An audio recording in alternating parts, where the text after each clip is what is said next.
Hello, my name is Eric Adrian. I'll be conducting an interview of Daniel Mahoney.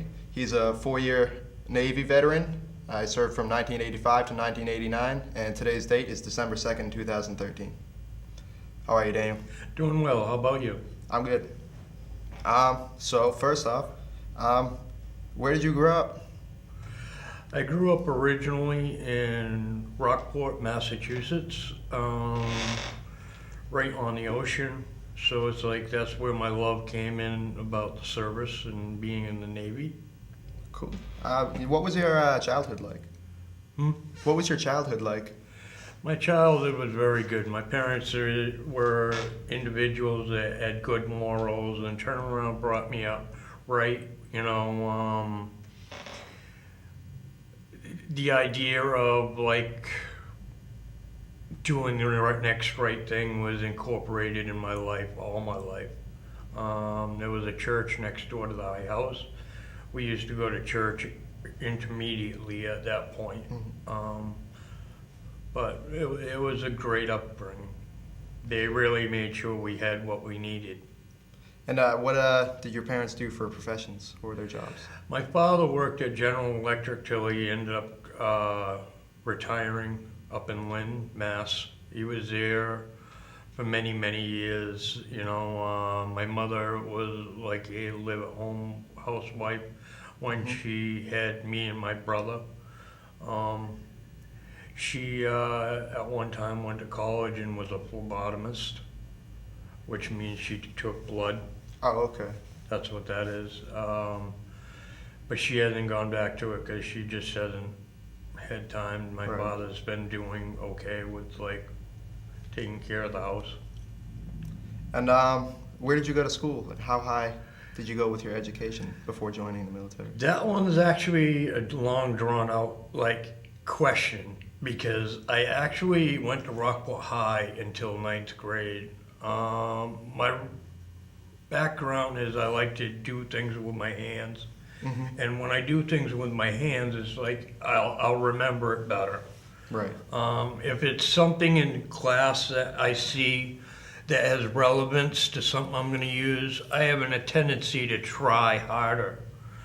So at 10th grade, I went to a vocational school, which is kind of funny because math was bad part for me. Yeah. And when I went to the VOTech, I was getting A's. And I was doing trigonometry and calculus because it had to do with being a machinist. So it's like all stuff that intertwine. Right. So I did that, and then after that, I went to diesel mechanics. And I did that when I was at Tad Tech in Chelsea before it shut down. They gave me all my money back because they didn't give me the full certificate. Then I went and lived in Pawtucket, Rhode Island during the week, went to school. And after all that, it's like I turned around and ended up having problems with my recovery. I'm in recovery. I've been there a bunch of years. It's keynote to what happened in the military and where I am now. All right. Because of it, now I have an associate's degree in drug alcohol rehab with counseling certificate and honors and dean's list every semester. Nice. And now I'm doing a bachelor's. Good. What were your reasons for joining the Navy? My reason for joining the Navy was something that you don't usually hear about. It was for me to serve my country. A lot of my family had been in the service. And that's the way it was. My uncle was in the service in the Navy, and my uncle was one of my second cousins. He was in the Air Force, and it's just, what it was. So would you consider your family like a military family? For the most part, yeah. There's a lot of military in our family. Was there anything prior to joining that made you kind of like anxious or nervous?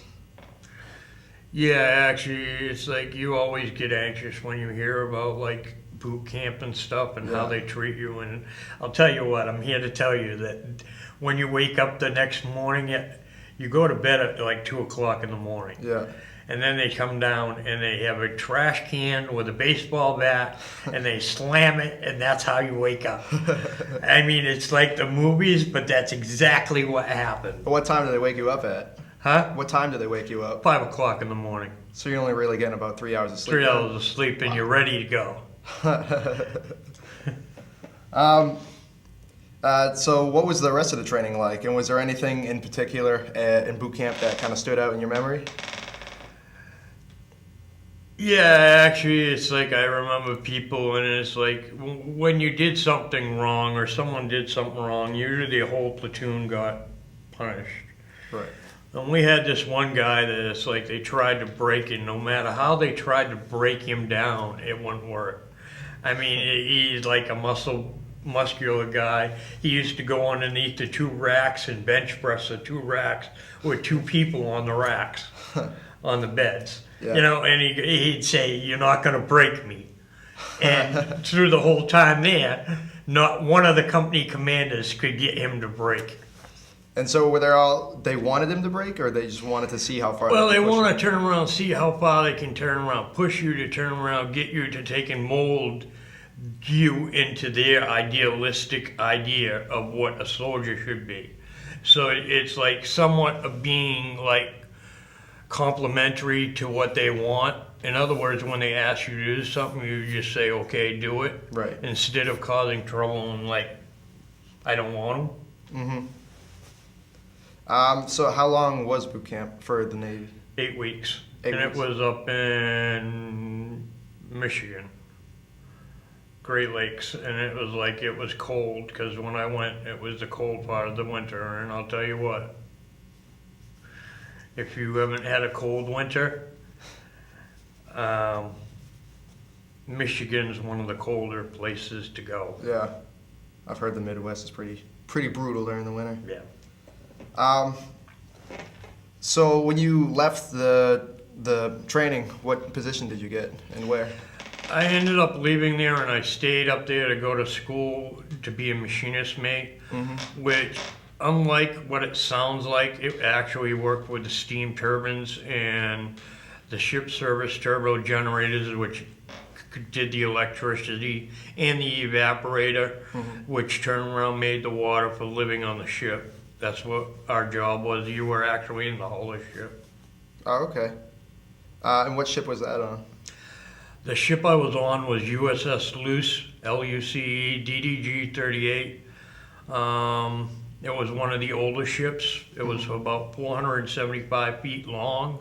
It had a crew of 375 people on board. And it was a pretty good ship. I mean, we did really well in like battles and like competitions that you did down in Guantanamo Bay, Cuba. Oh, cool. So was the position you got on the Luce the position you had hoped for while you were in training, or? Actually, I had taken a couple different positions. I was originally down in the the machinist in the engine room. What ended up eventually happening is they try to take people that are on the ship for a longer period of time and get them to know different parts of the ship. So I did some damage control, petty officer, which meant you were in charge of like fire parties and making sure like the fire systems and everything were up to snuff and like everything else. I did an engineman job where I was dealing with like a gang, it was called. So it's like I had done different things when I was in the service. Okay. And how long were you on the Luce? The whole time I was in the service, I was there 4 years. Okay. I also saw on your bio you were on a C-5 cargo plane. A what? A C-5 cargo plane. It said on your biographical information. Yep. What was that like? The what? On a C-5 cargo plane, your biographical said you served on that? Yeah. What was that like? It was different. I mean, it's like, I actually don't know how to answer that one.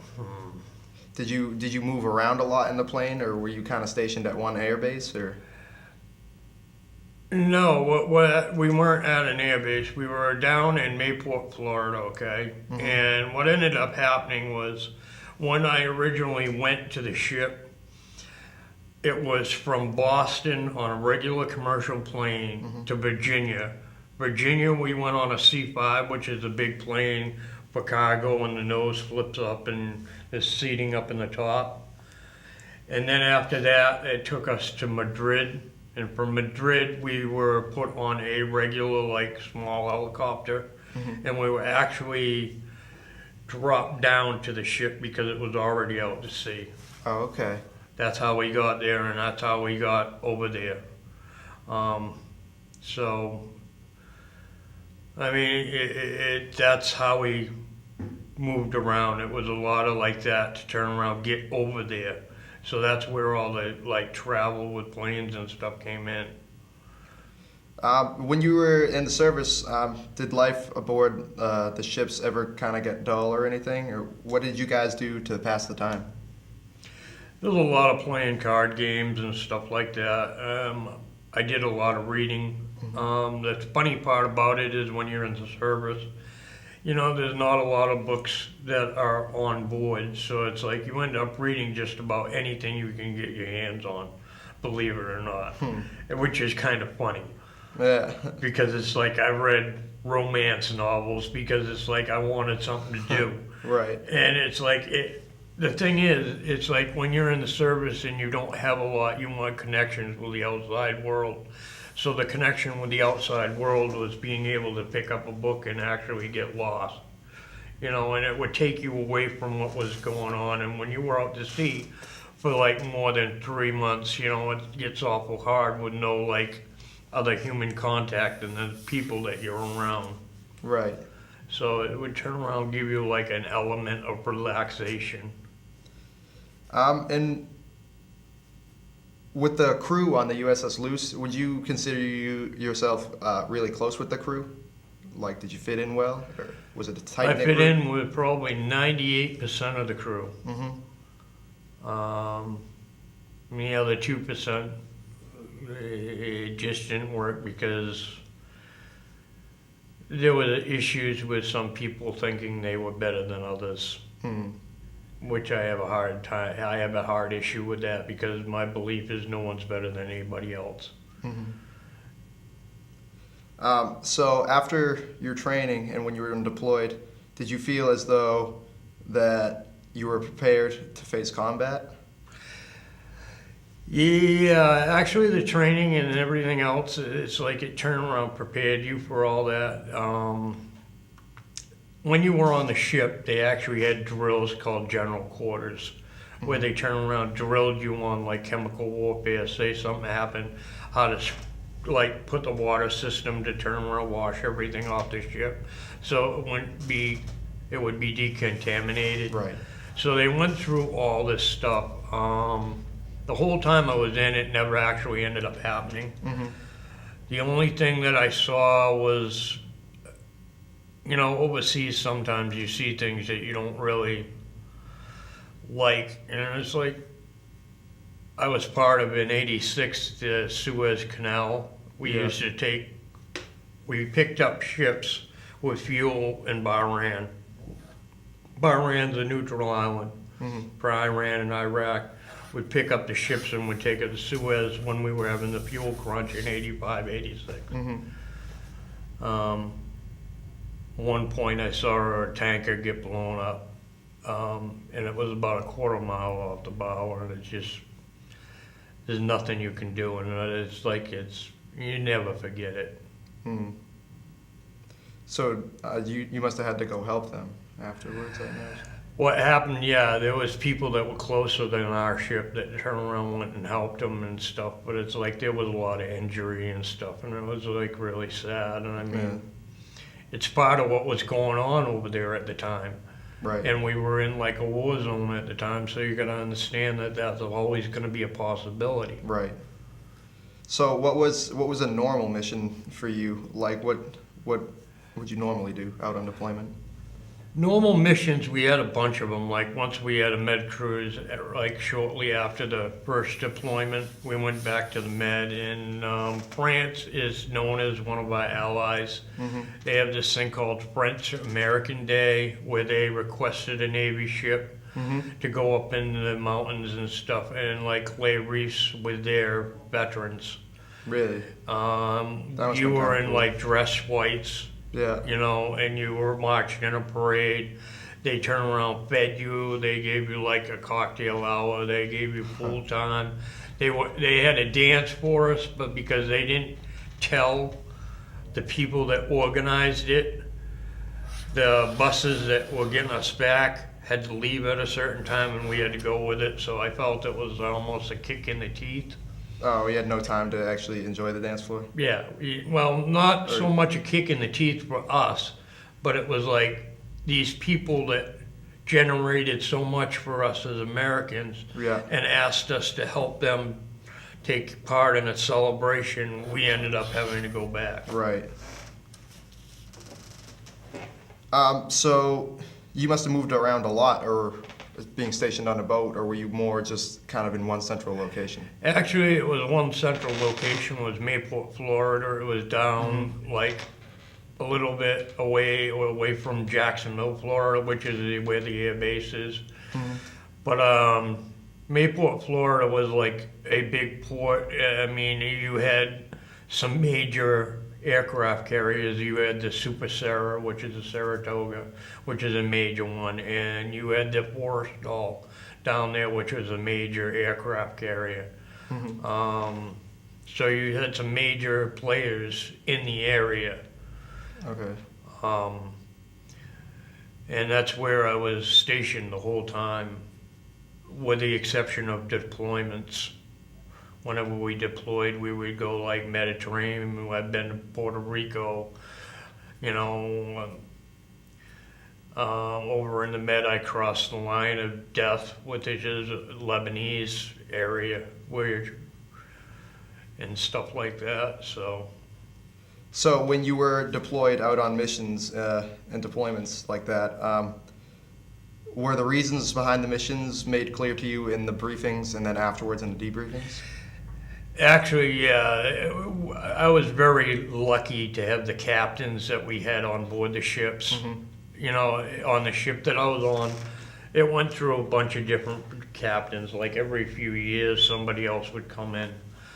But the thing about it is, like, they were very, very. Some of them were more crew-oriented than some of the others. Right. We had one guy when we came back from a cruise. We were gone 6 months, and then they extended us 2 more months.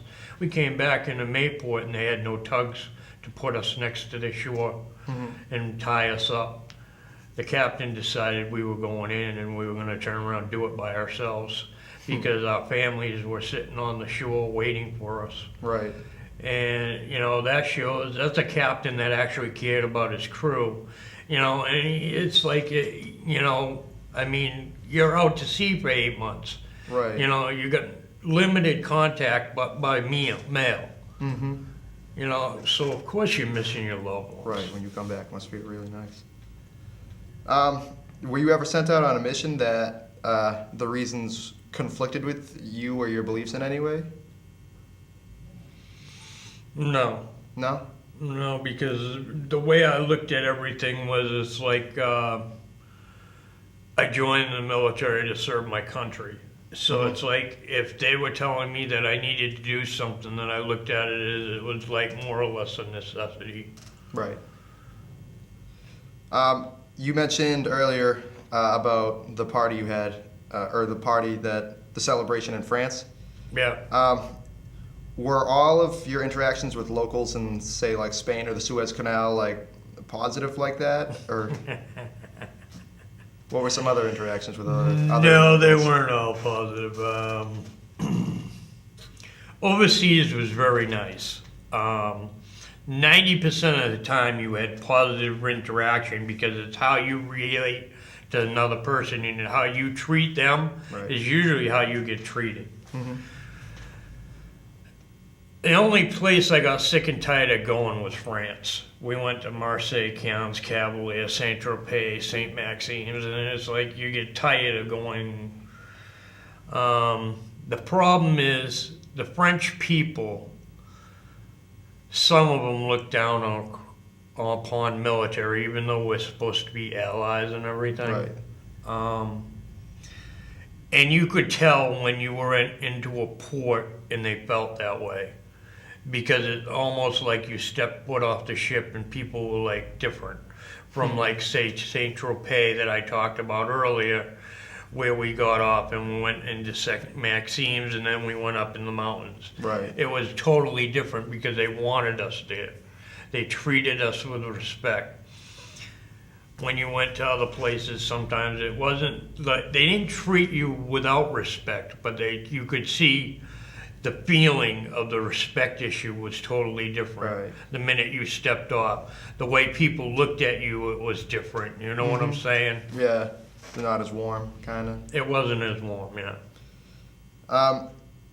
Were you ever deployed out on a kind of a peacekeeping mission, and you ever feel as though the U.S. was trying to like police the globe in a sense? No, not really. No. The only thing that I was actually on that was the fuel in 85, 86 when we were getting the fuel to the Suez so that we could turn around, help United States, because at that point we were dealing with fuel crunch over here. When you were out deployed in other countries and out on the ocean, was it difficult to stay up to date with U.S. politics and news and things like that? And how did the Navy try to keep their crew informed? Actually, it wasn't that bad. The military ended up having a thing where they turned around, they prided themselves with the Navy on keeping up on political things. They had we had our own news people, and they would get the information and then they would trickle it down to us via the TV. We had TV on the ship, but it was TV that was coming from inside the ship. Oh, okay. It was generated in the ship. It wasn't like Is that normal on like every ship, or is that just yours? Do you know? At the time, it was normal to have it on the ship like that. Yeah. Once in a while, when there was like big things like the Super Bowl, Yeah. they would turn around, connect in with other little networks to get it sent to the ship. Yeah. So there was some stuff coming in that you were able to see because it's like it made you, I don't know what's the word, feel good. You know, it's like Yeah. it put you. It's something that if you were here in the United States, you would be doing. Oh, okay. So they try Alright. to accommodate you and make you feel at home. So they try to accommodate you on a certain level Yeah. so that you feel like you have that, which is interesting. Yeah. The other thing they did with TV is they turned around and showed like Victory at Sea because it had to deal with the military. It was like a National Geographic thing. Oh, okay. And it turned around, tried to keep up positive feelings Yeah. with everybody on the ship. Yeah. It's a way to kind of keep up morale for them. Yeah. After you were done in the military, did you have like plans going out, any kind of career mode in mind? See, this is where it gets a little complicated. See, I ended up taking I told you I did 4 years. So I actually did a 3-year with a honorable discharge, and then I re-enlisted. I had problems with addiction, and the military, their way of dealing with it back then was to give you a general discharge after they tried a couple things and it didn't work, which ends up being a problem because it shows that, you know, when you get out, you need the help. You need to turn around, change. So this gets into like, you know, when you get out, you need veteran stuff to turn around, be able to change who you are. Right. Like today, I sit here in front of you, and I've got 7 years of recovery where I don't do drugs, I don't smoke cigarettes, I don't do any type of alcohol. It's like I've changed. Because of it, I've got an associate's with high honors and dean's list every semester. I'm doing a bachelor's here at Salem State, and it's like I got 3 semesters with dean's list. Right. So it makes you who you are Mm-hmm. when you change. And it's proof positive that, but I've had to struggle to get there. When I got out of service, these services were still offered to change where you were at. Biggest problem with veterans is veteran services get cut all the time. Right. What that means is like when veterans need the help, there's not the help there, because one of the easiest things for a government politics usually is to cut veterans and problems in programs. Like you have people that like see things overseas and like in war zones have PTSD, and they come home and they're with their families, and it doesn't come out till years later. Right. And it's like, but by that time, there's no structure and there's no consideration to help these people. It's getting better now because it's being brought to attention of people. Mm-hmm. But one of the first places people usually want to cut is they want to cut like welfare programs or anything that helps people. Right. And it's a sad thing. Mm-hmm. Had there been more help, then I might not have had the motorcycle accident that took my life and turned around, made me who I am. Yeah. They brought me back to life and pieced me together. I got a fused shoulder, my elbows ripped out of socket. But it's like, I'm here to turn around taking change. Right. I'm here to turn around,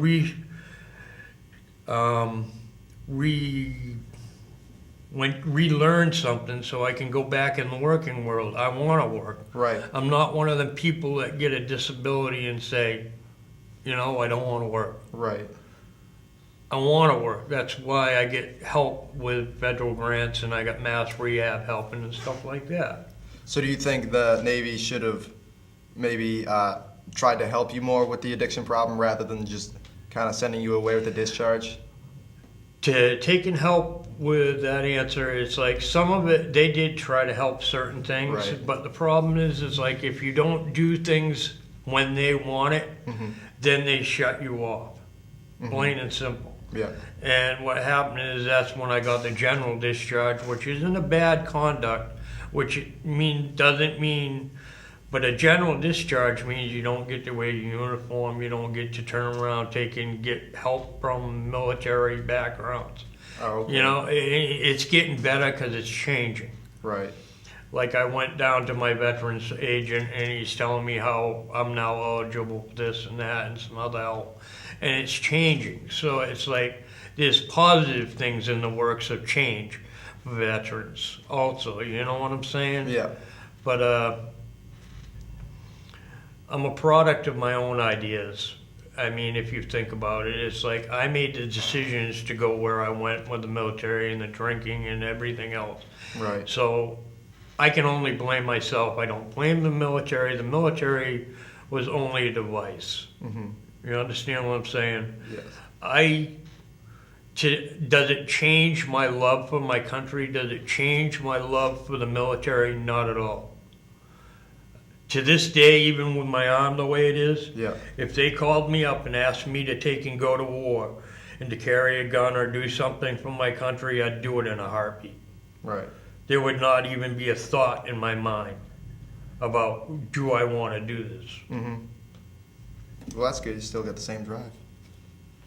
So when you transitioned back to civilian life, did you find it difficult? Well, it's like when you transition back to life, it's like, and you're going to think this is messed up and you're going to think this is strange, but actually in all reality, one of the transitions I had was eventually, it's like when I got back and I had like a girlfriend, Mm-hmm. you're in the military, you're used to sleeping in a rack by yourself, Mm-hmm. all right? Mm-hmm. You get back, and I mean, it sounds messed up, but when I got back in reality and I had someone sleeping next to me, I was uncomfortable. Yeah. It's like, because I wasn't used to it. You're talking about 4 years of being a certain way. Right. And then it's like, it changes. Believe it or not, it sounds like a simple thing, but psychologically, it's not. You know, it's I can like, see that. and there was other issues. I mean, like the PTSD for some people Yeah. that saw stuff. I mean, and there's stuff when you're overseas that you see that you never thought that you'd ever see. Right. Like poverty. We were in Djibouti, Africa. We offloaded our trash into a dumpster. And I kid you not, it was like ants. There was over 200 people that were rummaging through that trash to get stuff. Really. That's poverty. Mm. When you see that, that turns around, makes it new. To this day, I have never forgotten that. Because when we think we got it bad, and I think about what they have, you know, and it makes me grateful for where we are. Can it be better? Yeah. Anything can be better. Right. But you know what? It's not as bad as it could be. Mm. So after you left, did you stay in contact with your comrades, like your shipmates or any friends? The problem is, like I said earlier, I had problems with drinking, and it's like when I got out, and it's like for the first year, yeah, but then when I started dealing with like recovery and stuff, people don't want you around when you're staying sober and clean. It's almost like you're a impingement on their fun. Oh, okay. So more or less people fell away from me because of the direction I decided to take, which for me, my life changed 100%. Right. Does it mean that from that point I stayed doing the right things? No. I had to struggle many, many years to get where I am today. So if you were given the chance to go back, would you join the service again? In a heartbeat, Yes. yeah. And did you have anything that maybe I didn't touch upon that you'd like to say or? I just think it's an important thing to turn around and realize something. And the world is like really not, in my eyes, up to snuff on some issues. Mm-hmm. Like when there's war, there's always people protesting it. Right. The problem with that is they protest against soldiers that are over there because they're being told they need to be there. Right. You might not support the war, but support the soldiers. Mm-hmm. You know what I'm saying? Right. Don't turn around belittle them when they come home because they don't jive with your personality or what you believe. Right. They're people just like you and I. They deserve respect. The idea of respect when people come back from services and like overseas and fighting wars, you know, a perfect example, Korea, Vietnam and stuff like that. All right, when people came back, they weren't treated with respect. They were called baby killers. They were, you know, all types of things. Right. You know, we need to take and diffuse that way of thinking. We need to change the way people think. We need to get people to understand that, you know, soldiers are here so that we have freedom. Mm-hmm. We have freedom of speech. We have freedom of religion. We have freedoms in America that other places don't have. And it's the soldiers that live, breathe, and can die for this country that give that to people. Right. So if you don't support a soldier when it's like they're doing stuff like that, it doesn't make a lot of sense to me. Right. Because they're going out there and supporting your rights, and you're not having a favor returned. You know, you have what you have because somebody decided in history to turn around and fight for what's right. Right. Well, I think that pretty much concludes it. Thanks a lot, Dan. Thank you very much. I appreciate it.